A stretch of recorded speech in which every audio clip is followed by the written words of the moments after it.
Hi friends, welcome back to my channel. இன்றைக்கி ரொம்பவுமே சூப்பரான அவரைக்கொட்டை குழம்பு எப்படி செய்யுதுன்னு பார்க்க போகிறோம். கறி குழம்பு டேஸ்ட்டில் இருக்கும், ரொம்ப ரொம்ப சூப்பராக இருக்கும். இந்த கொட்டை யார் யாருக்கு பிடிக்குன்னு சொல்லி கமெண்ட் பண்ணுங்கள். இப்போது சீசன் நிறைய இருக்குது, அதனால் ஒரு டைம் செஞ்சு பாருங்கள். ரொம்பவுமே சூப்பராக இருக்கும். சுட சுட சாதத்து கூட போட்டு சாப்பிட்டு பாருங்கள், ரொம்பவுமே சூப்பராக இருக்கும். வாங்க எப்படின்னு பார்க்கலாம். இன்றைக்கி இது ஃப்ரெஷ்ஷாக எங்கள் தோட்டத்திலேருந்து பறித்த அவரைக்காய்.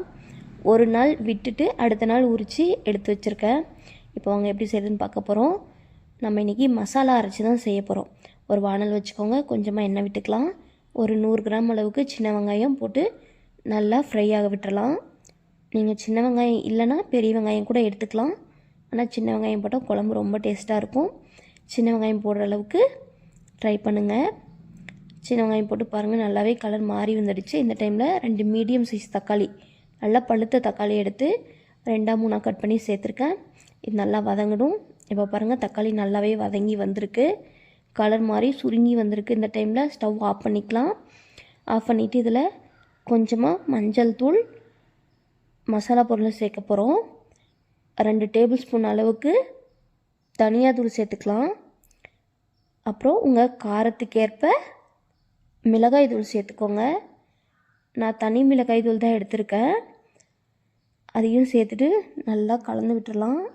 இந்த டைமில் ஸ்டவ் ஆஃபில் தான் இருக்கணும். ஆனில் இருந்துச்சுன்னா மசாலா பொருள் எல்லாமே கரிஞ்சு போயிடும். அதனால் ஆஃப் பண்ணிவிட்டு அந்த சூட்லேயே எல்லாத்தையும் கலந்து விட்டுருங்க. கலந்து விட்டுட்டு நல்லா ஆற வச்சுக்கலாம். பாருங்கள், நல்லா ஆறிச்சு. இப்போது மிக்ஸி ஜாரில் எல்லாத்தையுமே சேர்த்து ஃபைன் பேஸ்ட்டாக அரைச்சி எடுத்துகிட்டு வந்துடலாம். இப்போ பாருங்கள், நம்ம எல்லாத்தையுமே அரைச்சிட்டு வந்துடும். இப்போது குக்கரில் தான் தாளிச்சிக்க போகிறோம்.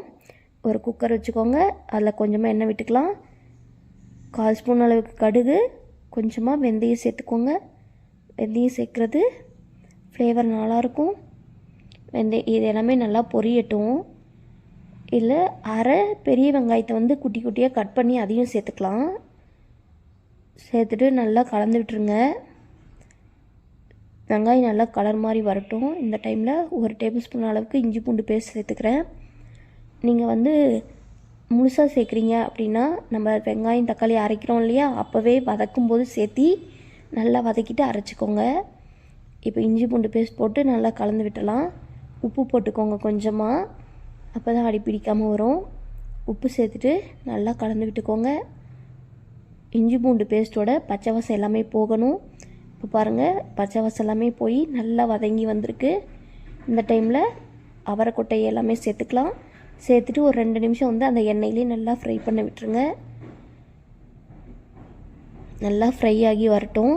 இப்போ நம்ம அரைச்சி வச்சுருந்தோம் இல்லையா மசாலா, அதை கொட்டிட்டு மிக்ஸி ஜாரை நல்லா கழுவிட்டு சேர்த்துக்கிறேன். தண்ணி எல்லாமே சேர்த்துட்டு அதை நல்லா கொதிக்க விட்டுடலாம். இது நல்லா கொதிக்கட்டும். இப்போ வேறு ஒரு பேஸ்ட்டு செய்ய போகிறோம். அதில் 1/4 மூடிக்கும் கம்மியாக தேங்காய், 1 ஸ்பூன் சீரகம், 1 ஸ்பூன் பெருஞ்சீரகம் சேர்த்து அதையும் நல்லா ஃபைன் பேஸ்ட்டாக அரைச்சிக்கலாம். இப்போ குக்கரில் அதையும் சேர்த்துட்டு கொஞ்சமாக தண்ணி அலசி அதையும் சேர்த்துக்கலாம். எல்லாமே ஒன்று சேர கொதித்து வருது. நீங்கள் அந்த பேஸ்ட்டை செய்யும்போது அது டேஸ்ட் இன்னுமே நல்லாயிருக்கும். இப்போது இதில் நம்ம ஒரு உருளைக்கிழங்கும் சேர்த்துக்க போகிறோம். உங்களுக்கு விருப்பம் இல்லைன்னா விட்டுருங்க. உருளைக்கிழங்கு சேர்த்துட்டு எல்லாத்தையுமே நல்லா கலந்து விட்டுடலாம். நம்ம இன்றைக்கி மூடி போட்டு தான் வேக வைக்க போகிறோம். இப்போது நீங்கள் டேஸ்ட்லாம் பார்த்துக்கோங்க. டேஸ்ட் பார்த்துட்டு உங்களுக்கு உப்பு உரப்பு கூட குறைய இருந்தால் சேர்த்துக்கலாம். எனக்கு உப்பு மட்டும் கொஞ்சம் கம்மியாக இருந்தது, அதனால் நான் உப்பு மட்டும் கொஞ்சமாக சேர்த்துக்கிறேன். உங்களுக்கு குழம்பு எந்த அளவுக்கு வேணுமோ அந்தளவுக்கு தண்ணி ஊற்றிக்கோங்க. ரொம்ப ஊற்றிட்டிங்கன்னா தண்ணி மாதிரி போயிடும். ஓரளவுக்கு கெட்டியாக இருக்க மாதிரி ஊற்றிக்கோங்க. இப்போ இதில் கொஞ்சமாக மல்லி இலை தூவிக்கலாம். தூவிட்டு மூடி போட்டு மூடி வச்சு நான் 3 விசில் விட்டு எடுத்துருந்தேன். இப்போ ப்ரெஷர் போன பின்னாடி ஓப்பன் பண்ணிக்கலாம். பாருங்கள், கொட்டை எல்லாமே நல்லா வெந்து எண்ணெய் பிரிஞ்சு மேலே மிதக்குது. பார்க்கும்போதே சூப்பராக இருக்குது. உருளைக்கிழங்குலாம் நல்லாவே வெந்து வந்திருந்தது. ரொம்ப ரொம்ப சூப்பராக இருக்கும். இந்த டைமில் இந்த சீசனில் ஃப்ரெஷ்ஷாக அவரைக்காய் கிடைக்கும். கடைகளில் வாங்கி செஞ்சு பாருங்கள், ரொம்பவுமே சூப்பராக இருக்கும். செஞ்சு பார்த்துட்டு எப்படி இருக்குன்னு கமெண்ட் பண்ணுங்கள். நம்ம சேனல் நிறைய பேர் பார்க்குறீங்க, ஆனால் சப்ஸ்கிரைப் மட்டும் பண்ண மாட்டேங்கிறீங்க. அப்புறம் எப்படி இருந்துச்சுன்னு ஒரு கமெண்ட் பண்ணிவிட்டு போயிடுங்க. அப்புறம் உங்கள் ஊரில் வந்து இந்த அவரைக்கொட்டையை அவரைக்கொட்டைன்னு சொல்லுவீங்களா இல்லை மொச்சப்பயிறுன்னு சொல்லுவீங்களான்னு கமெண்ட் பண்ணுங்கள். அப்புறம் எனக்கு வந்து சாதத்து கூட தான் சாப்பிட ரொம்ப பிடிக்கும். உங்களுக்கு எப்படி சாப்பிட பிடிக்கும்னு கமெண்ட் பண்ணுங்கள்.